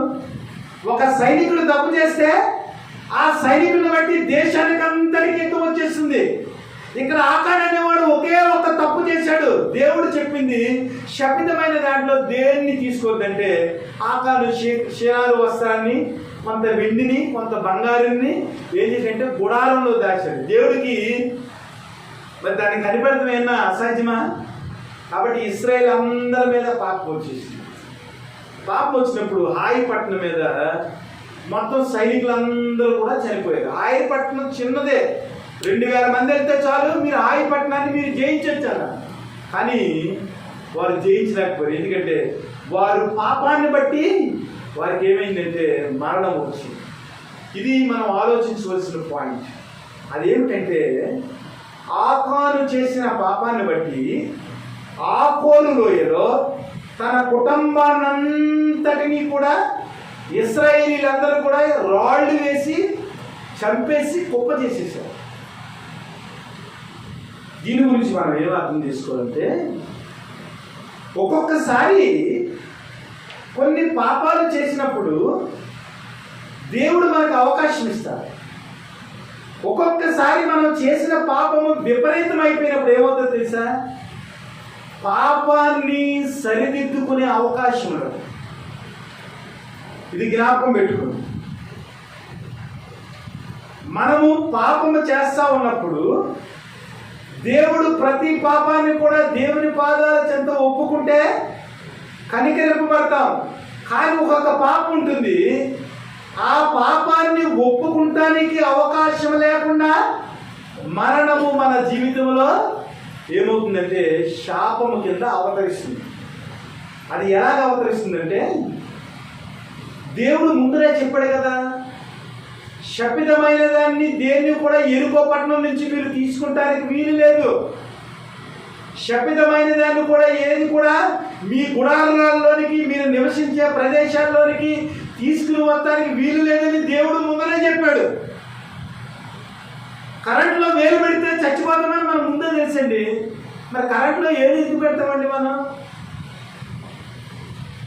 పురుగు మందు తాగితే చచ్చిపోతామని తెలియదాడికి, పురుగు మందు తాగేవాడికి తెలుసు కదా. కానీ ఏమవుతుందంటే ఒక్కొక్కసారి మనం తీసుకున్న నిర్ణయాలు ఏవైతే ఉన్నావో ప్రభువు క్షమించేదానికి అవకాశం లేకుండా మన మీదకి దేవుని యొక్క ఉగ్రత వచ్చేసింది. మన పాపం తాలూకు ఆ పర్యవసనము మనతో పాటు మన కుటుంబము కూడా అనుభవించవలసి వస్తుంది. ఇది ఆలోచన చేయాలి. ఆ దేవుడు ప్రతి పాపాన్ని క్షమిస్తాడు కదా. ప్రతి పాప విషయంలో ఆయన దగ్గరికి వెళ్తే ఆయన మనకు మంచి అవకాశం ఇస్తాడు. కానీ పదే పదే పదే పదే పాపం చేస్తా ఉన్నాం అనుకోండి, దేవుడు చెప్పినప్పటికీ, గద్దించినప్పటికీ, చేయకూడదని చెప్పినప్పటికీ కూడా మనం పాపం చేసేదంటే అదేమవుతుందంటే ఆ కోరు లోయలో ఆకాను కుటుంబం లాగా మన పరిస్థితి అయిపోతూ ఉంటుంది. కాబట్టి మనం ఏం చేయాలంటే పాపము విషయం, యోధా బట్టలు చింపుకున్నాడు, రూబేలు బట్టలు చింపుకున్నాడు, వారికి అవకాశం ఉంది. ఎందుకంటే అక్కడ యోసేపు చంపబడలేదు, అమ్మబడ్డాడు. కాబట్టి దేవుడు వారిని కనికరించాడు. ఒకవేళ యోసేపు కనుక మిద్యాను చేతిలో ఒకవేళ అమ్మబడిన వాడు చంపబడితే ఆశీర్వదింపబడకుండా దేవుని యొక్క ప్రేమను పొందుకోకుండా యోసేపు దేవుడు ఒకవేళ తోడై ఉండకపోతే, వీరు చేసిన పాపాన్ని బట్టి యోసేపు చనిపోయి ఉండుంటే వీరి జీవితాల్లోనికి, రూబేలు యోధా జీవితాల్లోనికి, వారి అన్నదమ్ముల యొక్క జీవితాల్లోనికి శాపం వచ్చి ఉండేది. ఇశ్రాయేలు జీవితంలో కూడా ఏమైంది తెలుసా? ఆకాను చేసిన పాపాన్ని బట్టి హాయి మీద 300 మంది ఇశ్రాయేలు చనిపోయారు. అంతే. దేవుడు ఊరుకుంటాడా? ఒకడు చేసిన పాపాన్ని బట్టి సమాజం అంతా కూడా చచ్చిపోతూ ఉంటే దేవుడు ఆకానికి శిక్ష విధించకుండా ఉంటాడా? జ్ఞాపకం చేసుకోవాలి. పాపం చేసేటప్పుడు దాని తీవ్రతను బట్టి మనం ఆలోచన చేయాలి. ఈ పాపం వల్ల నా జీవితంలో ఎలాంటి శిక్ష వస్తుంది, ఈ పాపాన్ని బట్టి నా కుటుంబానికి ఎలాంటి శిక్ష వేయబడుతుంది, నేను చేసేది ఎలాంటి పాపము, క్షమించబడే పాపమా? పత్రికలో, తిమోతి పత్రికలో రాయబడి ఉంటుంది, పాపములన్నీ ఒక రకము కాదు. కొన్ని పాపములు క్షమింపబడే పాపములు, కొన్ని పాపములు క్షమించరాని పాపములు. నిరపరాధిని అప్పచెప్పాడు ఇస్కరియోతు యోధా. నిరపరాధిని అప్పచెప్పాడు, నీతిమంతుడిని అప్పచెప్పాడు. కాబట్టి ఇస్కరియోతు యోధా జీవితంలో ఏమొచ్చిందంటే ఉరువు వచ్చింది. కానీ తప్పిపోయిన కుమారుడు తన జీవితాన్ని తానే పాడు చేసుకున్నాడు, కానీ ఇతరులకు హాని చేయలేదు. వాక్యం తెలిసిన వాడు కాబట్టి పరలోకమునున్న తండ్రికి విరోధముగా మనుషులు ఎదుట నేను పాపం చేశానని తండ్రి దగ్గర ఒప్పుకున్నాడు కాబట్టి క్షమింపబడాలి. కానీ కాబట్టి క్షమింపబడే పాపాలు ఉన్నవి, క్షమింపబడలేని పాపాలు ఉన్నాయి. కాబట్టి మనం పాపము చేసినప్పుడు ఏం చేయాలంటే చాలా జాగ్రత్తగా మనం ఉండాలి. ఇంకొక పాపాన్ని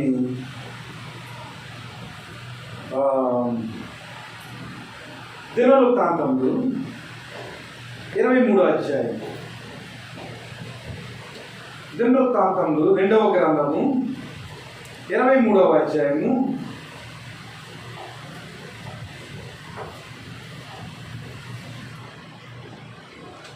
23వ అధ్యాయము 13 నుంచి ఒకసారి చదవండి.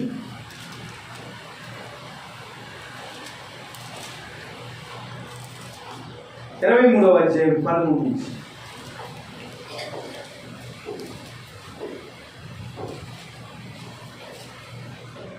ప్రవేశ స్థలం దగ్గరనున్న అతనికి ఏర్పాటైన స్తంభం వద్ద రాజు నిలబడి ఉండటియు, అధిపతులను బోర్లను ఊదువారు రాజునందుకు వచ్చుటయు, దేశపు జనులందరూ సంతోషించుచు బోరలతో నాదము చేయుటయు, గాయకులను వాయిద్యములతో స్తుతి పాటలు పాడుచు చూసి వస్త్రములు చింపుకుని ద్రోహమని అరిచాను.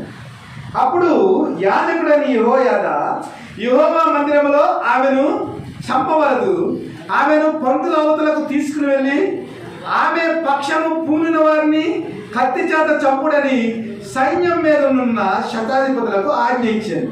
కాబట్టి వారు ఆమెకు దారినిచ్చి రాజనగర్ వద్దనున్న గుర్రపు గుమ్మం యొక్క ప్రవేశ స్థలమునకు ఆమె వచ్చినప్పుడు వారు ఆమెను అక్కడ చంపివేశారు. ఎవరిని చంపేశారంటే అతల్య అనే ఒక స్త్రీని చంపేశారు. ఈ అతల్య గురించి ఒక 2 మాటలు చెప్తాను. ఈ అతల్యకి కుమారుడు ఉన్నాడట. ఈ అతల్య కుమారుడి పేరు అహజ్యా. ఈ అహజ్యా దేవుని యొక్క రాజ్య వారసుడిగా ఇశ్రాయేలు రాజ్యాన్ని పరిపాలించేదానికి దేవుడు అవకాశం ఇచ్చాడు. అయితే ఈ తల్లి అతల్య ఏం చేసిందట, ఈ రాజుకట 22వ అధ్యాయంలో చూడండి, దుర్మార్గముగా ప్రవర్తించుటకు అతని తల్లి అతనికి నేర్పుచూ వచ్చెను గనుక అతడు ఆహాబు సంతతి వారి మార్గమునందు నడిచెను. ఆహాబు సంతతి వారి వల్లనే అతడును యెహోవా దృష్టికి చెడు నడత నడిచెను. అతని తండ్రి మరణమైన తర్వాత వారు అతనికి ఆలోచనకర్తలై అతని నాశనమునకు కారణమైంది. ఈ తల్లి ఎలాంటి తల్లి చూడండి. రాజు తల్లి రాజ్యాన్ని పరిపాలించేదానికి రాజుకి ఏం చెప్పాలి? నాయనా, మీ నాన్న చనిపోయాడు, దేవుడు మీకు అధికారాన్ని ఇచ్చాడు, ఇశ్రాయేలు ప్రజలను పరిపాలించేదానికి, ఆయన సొంత ప్రజలను పరిపాలించేదానికి దేవుడు అధికారాన్ని ఇచ్చాడు. కాబట్టి దేవుని ప్రజలను ఎలాగా మంచి మార్గంలో దేవుని యొక్క ఆరాధన జరిపించేదానికి మీ పితరులైన దావీదు ఎలాగైతే తన ప్రజలను ప్రేమించాడు, ఎంత మంచిగా ప్రజలకు న్యాయం చేశాడు, అలాగే నీవు ఏం చేయాలంటే దేవుని ప్రజలను పాలించని చెప్పాలి. కానీ అతల్య ఏం చేసిందట, తన కుమారుడికట దుర్మార్గముగా ప్రవర్తించడానికి నేర్పిందట. ఇలాంటి దుష్ట తల్లి ఎవరు ఉండరు. ఆహాబు సంతతి వారి వలె దుర్మార్గంగా, ఆహాబు సంతతి వారు ఎలాగంటే దేవుని యొక్క ప్రవర్తనను చంపేస్తూ ఉండేవారంట. యెజెబెలు తన భార్య, ఆ సంతతికి సంబంధించిన వ్యక్తుల వలె వీరు ఏం చేస్తుంటే నడుచుకుంటూ మొదలు పెట్టారు. ఆ తర్వాత బ్యాట్గా నడుచుకుంటా ఉన్నాడు అహజ్యా. ఒక చోటకి దేవుడు వెళ్ళొద్దన్న చోటకి ఒక చోటకి వెళ్ళాడు. వెళ్ళిన తర్వాత తన జీవితంలో ఏమైందంటే మరణం వచ్చేసింది. చాలా జాగ్రత్తగా వినాలి. మరణం వచ్చిన తర్వాత ఈ అతల్య ఏం చేసిందంటే, ఇదిగో నా కుమారుడు చనిపోయాడు కాబట్టి, అప్పటి కాలంలో రాజులకు చాలా మంది భార్యలు ఉండేవారు కాబట్టి అనేక మంది సంతానము ఆ రాజుకున్నారు. అతల్య యొక్క కుమారులే కాకుండా ఇంకా వేరే కుమారులు కూడా ఉన్నారు. ఎప్పుడైతే తన కుమారుడైన అహజ్యా చనిపోయాడో ఈ అతల్య ఏం చేసిందంటే ఆ రాజ్యములో ఉన్న ప్రతి రాజకుమారుని చంపించేసింది. ఎవరు? ఈ అతల్య, దుర్మార్గురాలైన అతల్య, అహజ్యా యొక్క తల్లి. అయితే ఆ రాజ్యంలో ఒక యాజకుడు ఉన్నాడు. ఆ యాజకుడి యొక్క భార్య ఈ అహజ్యా యొక్క మేనత్త. ఇప్పుడు ఏం చేసిందంటే యోవాష్ అనే ఒక కుర్రోడిని ఏం చేసిందంటే జాగ్రత్తగా దాచింది. ప్రధాన యాజకుడి యొక్క భార్య యెహోషాబతు, ఆవిడ పేరు యెహోషాబత్. అంటే కుర్రోడి యొక్క మేనత్ అన్నమాట. ఈ మేనత్ ఏం చేసిందంటే ఈ చిన్న కుర్రోడిని దాచింది. ఈ దాయటం వల్ల ఏమైందంటే రాజ్యంలో ఉన్న అందరినీ కూడా ఈ అతల్య చంపేసింది. అతల్య చంపేసిందంటే ఈ చిన్న కుర్రోడిని మట్టికి ప్రధాన యాజకుడు యొక్క భార్య కాబట్టి తన మేనత్త ఈ యోవాషుని దాచింది. దాచిన తర్వాత ఏమైందంటే 7 సంవత్సరాలు వచ్చినాయి యోవాషుకి. 7 సంవత్సరాలు వచ్చిన తర్వాత అతని భర్త యెహోయాదా మంచి దేవుని యందు భయభక్తులు గల ఒక గొప్ప ప్రధాన యాజకుడు, యెహోషాబత్ యొక్క భర్త. 7 సంవత్సరాలు దాచిన తర్వాత ఏం చేసిందంటే ప్రధాన యాజకుడు కాబట్టి ఇశ్రాయేలు అందరూ కూడా ప్రధాన యాజకుడు మాట వింటారు కాబట్టి ఏం చేశారంటే 7వ సంవత్సరం వచ్చేటప్పటికి యోవాషుని రాజుని చేశారు. యోవాషుని ఏం చేశారు? ఈ మేనమామ మేనత్త కలిపి ఈ దాయబడిన యోవాషుని 7 సంవత్సరాలకే ఇశ్రాయేలీకి యూదా వారికి రాజు కింద చేశారు. చేసినప్పుడు ఈ రాజు చేయబడిన తర్వాత ఇశ్రాయేల్ అందరూ ఏం చేశారంటే జయధ్వానాలతో మరి చక్కగా వారు ఏం చేస్తారంటే సంగీతం పాడుతూ దేవుని మందిరంలోకి తీసుకొచ్చి ఈ చిన్న కుర్రాన్ని యోవాషుని 7వ సంవత్సరంలో ఉన్న యోవాషుని పట్టాభిషేకం చేసి వీళ్ళు తిరిగి తీసుకుని వస్తూ ఉన్నప్పుడు వీరందరూ సంతోషగానాలతో చక్కగా ఉంటుంటే ఈ అతల్య అంటుంది, ఆ స్తుతి పాటలు చూసి ఆ దేశంలో ఉన్న జనాలు సంతోషించడం చూసి, యోవాషు రాజైన సందర్భాన్ని బట్టి ఆ రాజకుమారుని నెత్తి మీద కిరీటాన్ని చూసి, ఇదిగో ద్రోహము ద్రోహము, నేను రాణిగా ఉండగానే యోవాషుని రాజుగా చేసేసారని అడుగుతున్నాడు. తన బట్టలు చింపుకు అని. ద్రోహము ద్రోహం అని ఉద్వేగంగా ఏం చేసిందంటే అరిసింది అనమాట. అరిసిన వెంటనే యెహోయాదా అన్నాడు, మనం అందరం మందిరానికి వచ్చేసాం కాబట్టి మందిరం దగ్గర ఈ అతల్యాన్ని చంపడానికి కుదరదు కాబట్టి బొర్రపు గుమ్మం దగ్గరకు వచ్చేటప్పటికి ఈడ్చి అతల్యతో పాటు అతల్య యొక్క సహచరులు ఎవరు ఉన్నారో అందరినీ చంపిపడండి అనేటప్పటికి యెహోయాదా మాటను బట్టి ఈ అతల్య ఏం చేసిందంటే బొర్రపు గుమ్మం దగ్గరికి వచ్చేటప్పటికి లోపలికి వెళ్ళిపోయి దాక్కుందాం అనుకుంది, మందసం దగ్గరికి వెళ్ళి దాక్కుందాం అనుకుంది. కానీ వాళ్ళకి ఛాన్స్ ఇవ్వలేదు. ఎందుకంటే లోపల మందిరంలో చంపడానికి అవకాశం లేదు, వాళ్ళు రూలు ఒప్పుకోదు. కాబట్టి బొర్రపు గుమ్మం దగ్గరికి వచ్చేటప్పటికి ఈడ్చుకుని వచ్చి అతల్యని చంపేశారు. ఆమె బట్టలు చింపుకుని అయ్యో అయ్యో ద్రోహం అంది. ఇదిగో నువ్వు చేసిన ద్రోహాన్ని బట్టి నిన్ను క్షమించినానని యెహోయాదా అనొచ్చు ప్రధాన యాజకుడు. కానీ ఆమె చేసిన ద్రోహం అంతా ఇంత కాదు. ఇశ్రాయేలీల్లో రాజకుమారులు ఎవరైతే ఉన్నారో రాజకుమారులందరినీ కూడా తన కుమారుడైన అహజ్యా చనిపోయిన వెంటనే అందరినీ చంపేసింది. క్షమించరాని పాపం కాబట్టి ఆమె బట్టలు చింపుకున్నప్పటికి కూడా యెహోయాదా అవకాశం ఇవ్వలేదు. గుర్రపు గుమ్మం దగ్గరికి వచ్చేటప్పటికి అందరినీ తన తోటి సహచరుల్ని అతల్యని చంపిపడేశారు. కాబట్టి మనం నేర్చుకోవాల్సిన విషయం ఏమిటంటే కొన్ని పాపాలు క్షమింపబడతాయి కదా అని పదే పదే పాపము చేస్తే దేవుడు ఒక్కొక్కసారి మనం వదిలిపెట్టేస్తాడు. అన్ని పాపాలు కూడా క్షమింపబడే పాపాలు కాదు.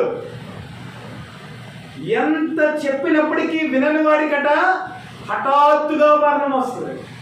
7 సంవత్సరాల యోవాషుని రాజు చేస్తాడని అతల్య ఊహించి ఉంటుందా?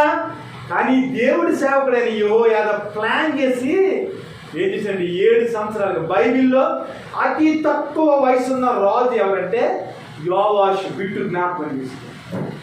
ఆ తర్వాత 8 సంవత్సరాలకి యోషియా రాజు అయ్యాడు. ఈయన తర్వాత ఒక రాజు అయ్యాడు యోషియా, 8 సంవత్సరాలకి అయ్యాడు. యోవాషు 7 సంవత్సరాలకి అయ్యాడు. కాబట్టి అతల్య జీవితంలో ఏమొచ్చింది? మరణం వచ్చింది. ఇంకా చాలా విషయాలు ఉన్నాయి. బట్టలు చింపుకుని ప్రార్థన చేసినప్పుడు దేవుడు ఎలా కనికరిస్తాడు? యూదులకందరికీ కూడా హామాను మరణ తాకీదులు ప్రవేశపెట్టాడు ఎస్తేరు గ్రంథంలో. యూదులకు శత్రువు హామాను. కాబట్టి యూదులందరూ కూడా ఒకే రోజున చనిపోవాలని ఆశ్వరేజ్ చేత ఉంగరం తీసుకుని ముద్ర వేసి మొత్తం యూదులందరినీ 127 సంస్థానాల్లో ఉన్న యూదులందరినీ చంపేయాలని ముద్ర వేశారు. ఇది తెలిసింది, యూదులకి అందరికీ తెలిసింది. ఎస్తేరు అప్పటికే రాణిగా ఉంది. అప్పుడు యూదులందరూ ఏం చేశారు తెలిసి? ఇంటికి వెళ్ళిన తర్వాత చదవండి 4వ అధ్యాయంలో. యూదులందరూ తమ మీద మరణ శాసనం ప్రకటింపబడిందని తెలిసి వారు బట్టలు చింపుకుని బూడిద పోసుకుని బోనె బట్టలు కట్టుకుని రాజు యొక్క అంతఃపురంలో వారు దేవుని యొక్క ప్రార్థన చేయటం మొదలెట్టారు. మొద్దికాయ వచ్చాడు. మొద్దికాయ గోనె బట్ట కట్టుకుని రాజ సన్నిధిలోకి వచ్చాడు. రాజ సన్నిధిలోకి ఎవడు కూడా గోనె బట్ట కట్టుకుని విచారమైన దృష్టితో బట్టలు చింపుకుని రావడానికి వీలు లేదు. అయినా కూడా మొద్దికాయ ఏం చేశాడంటే ధైర్యంతో వచ్చి ఎస్తేరుతో మాట్లాడుతా ఉన్నాడు. ఇదిగో ఎస్తేరు, ఎందుకు రాజ్యంలో నువ్వు రాణిగా ప్రవేశపెట్టావో, ఈ సమయం దేవుడు నీకు ఎందుకు ఇచ్చాడో, ఎందుకు రాణిగా నువ్వు ఉన్నావో ఈ అన్య రాజ్యంలో నువ్వు జ్ఞాపకం చేసుకో. యూదులందరి మీదకి కూడా మరి ఉగ్రత వచ్చేస్తుంది. కాబట్టి మీరందరూ ఏం చేయాలంటే రాణి నువ్వు ఏదో రకంగా రాజును ఒప్పించి ఉపవాసం నుండి ప్రార్థన చేసి రాజు దగ్గరికి వెళ్ళి ఈ యొక్క విపత్తు నుంచి మమ్మల్ని తప్పించినప్పుడు రాణి కూడా అన్నది ఏమన్నదంటే, ఇదిగో మీతో పాటు నేను కూడా నా పనికత్తులు కూడా మేము ఉపవాసం ఉండి రాజు దగ్గరికి వెళ్తాం. రాజు కబురంటకుండా రాణి వెళ్ళటానికి వీల్లేదు. అప్పటికే ఎస్తేరుని పిలిచి 4 రోజులు అయిపోయింది. ఎస్తేరుని పిలవలేదు ఆశ్వరస్సు. మరి ఆశ్వరస్సు పర్మిషన్ లేకుండా రాజమందిరంలోకి వెళ్ళటానికి వీలు లేదు. అయినా పర్వాలేదు, నేను చచ్చిపోతాను కానీ రాజు దగ్గరికి వెళ్ళి మరణ శాసనాన్ని తప్పిద్దానని యూదా దేశం అక్కడున్న ఆశ్వరస్సు ఆస్థానాల్లో ఉన్న ప్రతి వారు కూడా యూదులందరూ కూడా గోనె బట్టలు కట్టుకుని దుమ్ము పోసుకుని దేవుని మందిరంలోకి వెళ్ళి వారు ప్రార్థన చేసి ఎస్తేరు ప్రార్థన చేసి, ఇదివయ్యా మమ్మల్ని కనికరించు, మా మీదకి మరణ శాసనం ఆమాను తెచ్చేశాడు, మేమందరం చచ్చిపోతామని ఉపవాసంతో ప్రార్థన చేసి రాజు దగ్గరికి వెళ్ళేటప్పటికట రాజు అలాగా చూస్తూ ఉన్నాడంట. వరండాలో అలాగా చూస్తూ ఉంటే రాణి తిరుగుతూ ఉందట.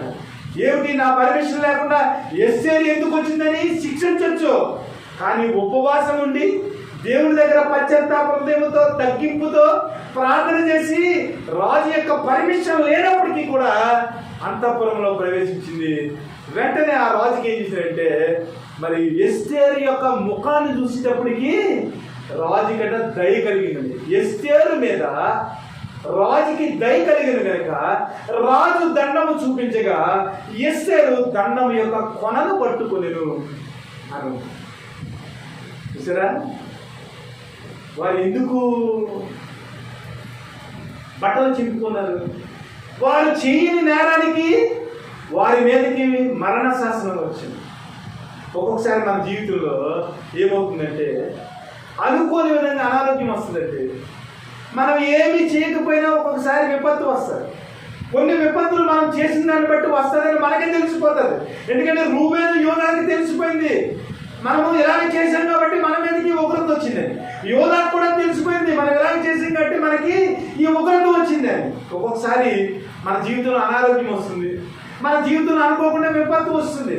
అలాంటప్పుడు మనం ఏం చేయాలంటే, ఎలాగైతే ఇశ్రాయేలీయులు దేవుని సన్నిధిలో తగ్గించుకుని బూడిద పోసుకుని వారు ఎలాగైతే ప్రార్థన చేశారు, ప్రార్థన చేసినప్పుడు రాజు యొక్క అనుగ్రహం వచ్చి రావటం వల్ల మొత్తం ఇశ్రాయేలీయులందరూ కూడా వారు రక్షింపబడటమే కాకుండా వారి శత్రువులందరూ కూడా చంపేదానికి మళ్ళా దేవుడి అధికారాన్ని తిరిగి రాశాడు.